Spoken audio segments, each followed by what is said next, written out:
fact that this was no laughing matter for the former Duke of Sussex, Prince Harry, regarding what was going to be a very lucrative, money spinning, and more importantly, seen as a very safe marketing tool to promote his autobiography, Spare.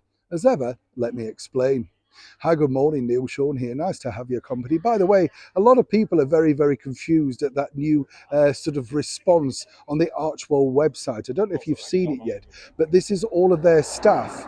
Yes, the ones that are still remaining, I might point out, also on the Archewell website, all crowing about the fact that Harry's been so brave and so, groundbreaking in revealing his life story to the world. And apparently, all the staff wanted to, say they're fully behind him, fully support him, all that sort of stuff. Now, I don't know about you, but nothing says support like the whole team behind you clutching a copy of the book. That might have been a little bit better. Putting a missive on the website by your alleged staff doesn't necessarily mean they're all thinking the same things. When you're paying people, you're paying them. And while you're paying them, most people will sort of adhere to the company rule. Am I right? As ever, back to your breaking ball story of the day. This really all centers upon the fact that, as you know, Meghan and Harry were desperately trying to come up with some fun things to show a fun side to them, when they were trying to market his book, Spare, which was out by Penguin Random House. Now, we saw how badly this really happened for Meghan when she popped up on the Ellen DeGeneres show. If you remember, of course, she was crouching down, slurping from a baby's bottle and munching like a munchkin and stuff like that. It was a totally strange thing, wasn't it? I mean, Ellen's never been funny, in my opinion.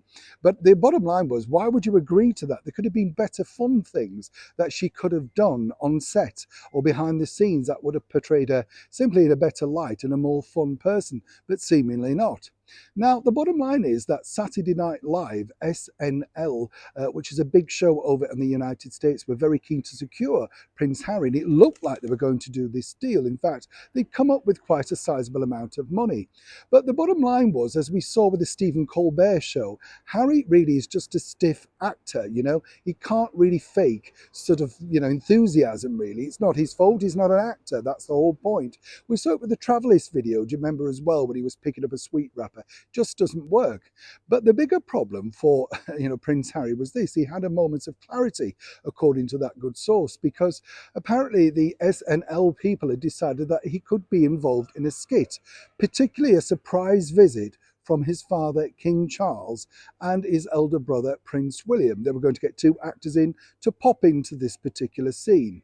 Now, once this had come to the fruition, according to that source, even Prince Harry felt that this possibly was in bad taste, because obviously, I don't know if you know this, but they write the script right up until the last moment. So really, you never truly know what could have happened, and how he reacted to that could have played even worse than possibly, if that's possible, the book or indeed the Netflix series. So until they could agree a lockdown script, this was simply going nowhere. Now, some people might say this is a better lucid moment in the world of Prince Harry. Of course, also a lot of people said that they weren't necessarily going to give in to this, given the amount of money that they were offering to pay him.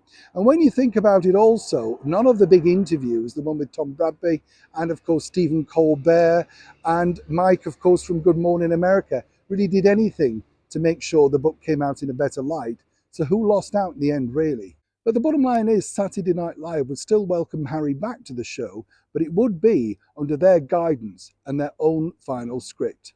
Will he crumble? As ever, it could always be about the final paycheck. Neil Sean in the very heart of London.